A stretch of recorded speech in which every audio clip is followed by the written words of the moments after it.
Igor is desperate for news of his great-grandmother, whose body is believed to be under the rubble of her destroyed home.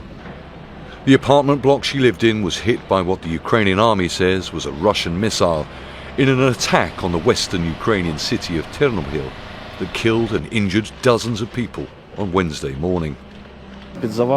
My great-grandmother is still under the rubble, and I still hope to find at least her body to fulfill her last will and bury her next to grandfather. Meanwhile, top Pentagon officials, including U.S. Army Secretary Daniel Driscoll, have been meeting Ukrainian officials, including Defense Minister Denis Shmyhal, in Kyiv. The meetings come amid media reports the U.S. and Russia have prepared a peace proposal in secret talks following a summit in Alaska between U.S. President Donald Trump and his Russian counterpart Vladimir Putin in August. The proposal is reported to involve Kyiv having to make major territorial and military concessions. These include Ukraine ceding control of the entire eastern Donbass region, including areas still under Ukrainian control. Ukraine would maintain legal ownership of the territory. Russia would pay a rental fee for keeping control of it. The proposal also reportedly includes Kyiv reducing the size of its army, as well as blocking the deployment of foreign troops in the country and banning it from possessing long-range missiles. EU leaders meeting in Brussels say any peace negotiations cannot sideline Ukraine and must involve Europe. No, we have not been involved. I don't know what the involvement of Ukraine has been in this plan, but obviously for us it is important that whatever peace plan is on the table, that Ukraine is behind it. This is up to Ukraine. It's about Ukrainian territory. It's about Ukrainian sovereignty. So without a buy-in of Ukraine, you won't get the support of the Europeans. Ukrainians asked about the reported proposal said it was unacceptable and has considerable political ramifications for the Ukrainian president.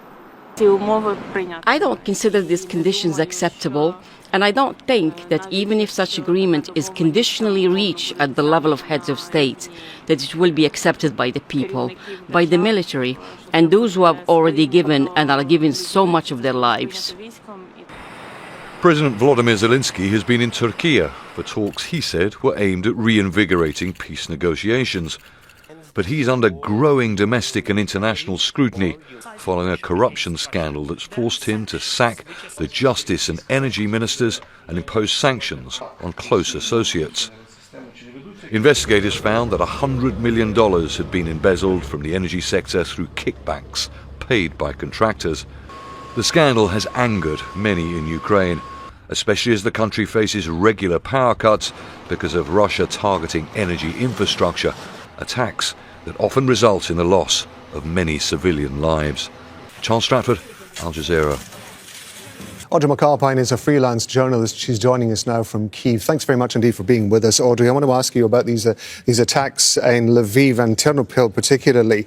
Initially, they are both right on the border with Poland, and we know that there has been a rise in tensions between Poland and Russia particularly. How much of these attacks are about Russia, as it says, responding to attacks by Ukraine, and how much of it is a testing, if you like, of the response times of EU and NATO countries? Well, Rob, we have seen an increase in strikes leading into the winter, which many believe this latest attack on areas like Ternopil and Western Ukraine was the result of. We know also a few days ago that for the first time, Ukraine openly claimed that it used U.S.-supplied ATACMS to strike targets within Russia. So some might allege that this is a direct response to that. But Russia has said that it intended to target infrastructure, energy infrastructure in particular. We also know that overnight there were some Russian drone incursions alleged into areas like Poland and Romania. But it's widely believed, at least here, that this is a continuation of those energy strikes that we've seen ramping up since earlier this fall. We've also seen an increase in Russian attacks, particularly when there are negotiations going on about peace. We know that the US is now pushing a 28-point plan from the Trump administration. There's a certain amount of speculation about whether or not the Ukrainians have actually been involved in this, whether or not they've been been part of those negotiations. Are we any clearer about whether or not Ukraine has been within these talks? Well, in a report from Axios that came out yesterday says that the Russian envoy Kirill Dmitriev and Witkoff met in Miami at the end of October. They spent 3 days allegedly poring over this peace plan. Ukraine Defense Minister Umerov at the time was on the sidelines of that in Miami, meeting separately with Witkoff, but not with the Russian envoy in that regard. Now, this plan, though, does seem to be mostly hatched between the United States and Russia. We know yesterday when the Ukrainian president was in Turkey, in Ankara, he was meant to perhaps meet with Witkoff, but that plan was called off because the Ukrainian president wanted to involve his European counterparts. So this is a sort of increased effort by Zelensky to include Europe in these discussions, while the U.S. has preferred to involve Qatar, for example, versus his European counterparts. So it seems that we're still very much far apart. Zelensky has said that he does not fully agree with this 28-point peace plan that's been proposed, probably most likely having to do with the areas of these debated territories in eastern Ukraine, namely the Donbass. So it'll be interesting to see over the next few days, once that plan is officially proposed, how Ukraine will respond. So you say the President Zelensky says that he's not happy with certain parts of that plan. How do the Ukrainian people feel about this, particularly if it did lead to a plan where a significant proportion of their country is going to be given over to Russia?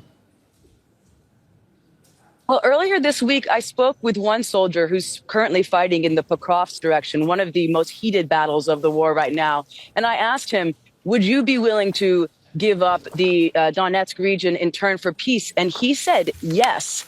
However, I speak to people here on the streets in Kyiv, and they say that even though it's possible that they might lose this territory in battles, that they just can't find it within themselves to willingly give it up. So I think that question is a very sensitive one among Ukrainians and still very much divided amongst the population here. Yeah, Audrey, thank you very much just for giving us that insight into what the Ukrainians are doing in terms of reacting to what's going on. Audrey McAlpine, thank you very much indeed.